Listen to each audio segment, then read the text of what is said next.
We don't have any McCain Republicans in here, do we? All right, if you get the hell out. One of the Republicans in this state said that Kari Lake told a legion of John McCain supporters across Arizona that they could go to hell. We drove a stake through the heart of the McCain machine. A little bit of breaking news coming into Fox News tonight. Put this up on the screen. We're being told that Ruben Gallego has won, the Associated Press says, has won the Senate race in Arizona over Kari Lake. That race has been going on for quite some time. They just called it moments ago. What's up, everybody? Major retired Richard Ojeda here. And Ruben Gallego's victory over Kari Lake wasn't just a win. It was a reckoning. A slap in the face to the chaos, conspiracies, and outright extremism that Lake and her crew represent. You have to earn every vote. I needed to earn the support of all Arizonans. And so I went out and I talked to everybody, and I also didn't agree with them all the time, and they didn't agree with me all the time, but we had respectful conversations, and at the end of the day, we walked away sometimes with support and sometimes we didn't. But I had to make sure that people knew that I was out there talking to them and fighting for them, because hopefully at least then we can build some trust. This wasn't just two candidates duking it out. This was a decision about the kind of Arizona that we want, the kind of America that we want. Ruben's story, that's what the American dream is supposed to be about. This man is the son of immigrants. He grew up with barely nothing, but he's tough as nails. As a Marine Corps veteran who served in Iraq, Ruben learned about sacrifice, commitment, and integrity firsthand. He's carried that grit into Congress, fighting tooth and nail for everyday Arizonans. He's not about talking a big game. He's about actually doing the work for the people who don't have time to worry about the latest political circus because they're too busy putting food on the table for their families. Gallego's campaign wasn't just about winning. It was about standing up for the stuff that actually matters. Health care that won't bankrupt you. Schools that actually work for our kids. Jobs that don't leave people struggling. Ruben didn't just talk, he listened. He understood that people need, and he laid out a vision grounded in reality, not pipe dreams and paranoia. Then there's Kari Lake. Her campaign was like watching a reality show gone wrong.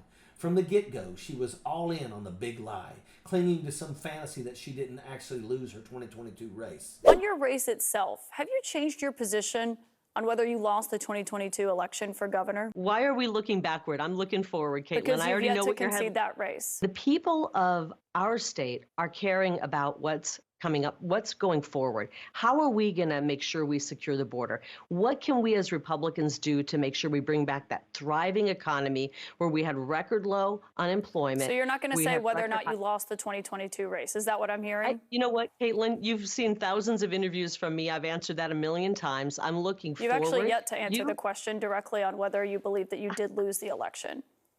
Well, I want to make sure our elections are run properly, and I'm still in litigation, so I don't want to speak to that. She played right into the hands of conspiracy theorists. She threw mud at Arizona's election system and surrounded herself with the rogues gallery of extremists. You've got Steve Bannon in one corner, former White House guy turned chaos merchant, stirring up fear and hatred. Then there's Mike Lindell, the My Pillow guy, who won't shut up about debunked voting conspiracies. And Musk? Elon Musk might be a tech genius, but he's got no business spreading conspiracy theories in a platform that reaches millions. Days after the attack on Paul Pelosi, Musk tweeted some twisted nonsense that just fueled the same paranoia folks like Lake thrive on. Lake didn't just rub shoulders with these people. She welcomed them in. She took the Bannon playbook of divide and conquer and ran with it. She's held rallies that echoed with conspiracy theories and fear-mongering, pulling in the fringes and leaving behind folks who wanted real solutions. Young voters, Latinos, independents, they saw right through her. But Lake's campaign didn't stop at embracing divisive figures. She made it a brand. Take her joke about Paul Pelosi's attack. It is not impossible to protect our kids at school. They act like it is. Nancy Pelosi, well, she's got protection when she's in D.C. Apparently her house doesn't have a lot of protection. Mocking the assault of an elderly man, laughing it off to a crowd that ate it up. That wasn't just bad taste, it was cruelty. It was a slap in the face to anyone who believes in a decent society. But cruelty became her brand, and it left a lot of Arizonans sick to their stomachs. And it wasn't just words. Lake was constantly filing lawsuits, challenging every election loss, making Arizona's courts deal with her baseless claims. She pushed her theories so hard that her own lawyers were sanctioned for wasting the court's time. She put election officials, ordinary workers, under a microscope, made them the target of threats and harassment, all in the name of her stolen election narrative. All the while, Lake's closest allies, Bannon, Lindell, and Musk, were right there with her, fueling her ego and backing up every outlandish claim. Bannon's whole strategy, disrupt and divide.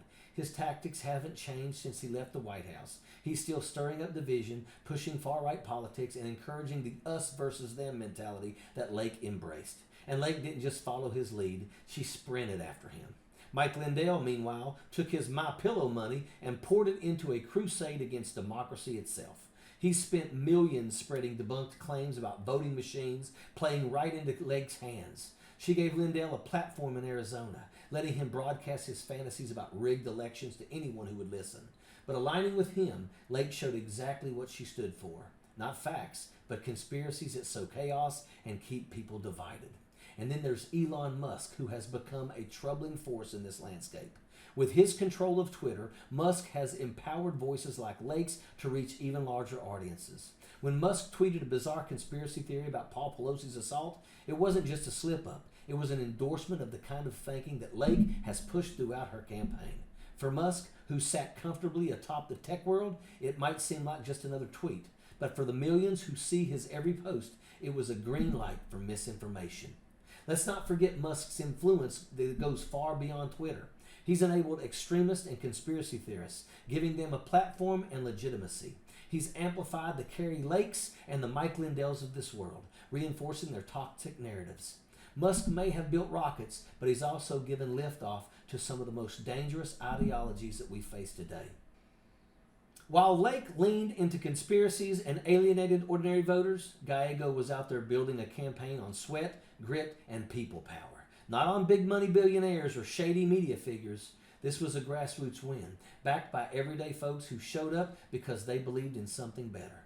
This is proof that even when billionaires and extremists throw their weight around, the truth and the power of ordinary people can knock them flat. Ruben's win is a beacon, not just for Arizona, but for all of us. It says that we don't have to be held hostage by lies, by the extremism that MAGA types push. Arizona rejected Kari Lake's path of division, deception, and dysfunction. Instead, they chose Ruben, a man who gets what it's like to work hard, serve his country, and fight for the people. Elon Musk, Mike Lindell, Steve Bannon, sure, they've got money, they've got platforms, but they're beatable. Ruben's victory is a reminder that when it's us against them, us can still win. This was a win for the working class, for people who still believe in the American dream, and for everyone who's sick of seeing billionaires and extremists call the shots. In a world where misinformation is taking root, Arizona stood up and said enough. They chose Ruben Gallego, a leader who stands for democracy, community, and the truth. His win is a victory for everyone who hasn't given up hope, for everyone who's still ready to fight. And it's a reminder that no matter how big or powerful the opposition, we still got the strength to take a stand. The election wasn't just about Gallego and Lake. It was a choice between truth and lies, hope and fear, the people and the powerful. It was about sending a message to those who think they can buy influence and control public opinion from the shadows. Ruben Gallego showed that integrity, truth, and a commitment to people can still win. For every Arizonan who showed up, knocked on doors, donated, and made calls, this is their victory. It's proof that in the end, the strength of the community, the power of the collective action, and the resilience of people can defeat even the wealthiest, most powerful forces. This was more than an election. It was a movement. It was a reckoning. And it's a sign that no matter how dark things get, there's always a path forward for those willing to take a stand. Let's keep it going, and that's a fact. Sappers clear the way, airborne all the way.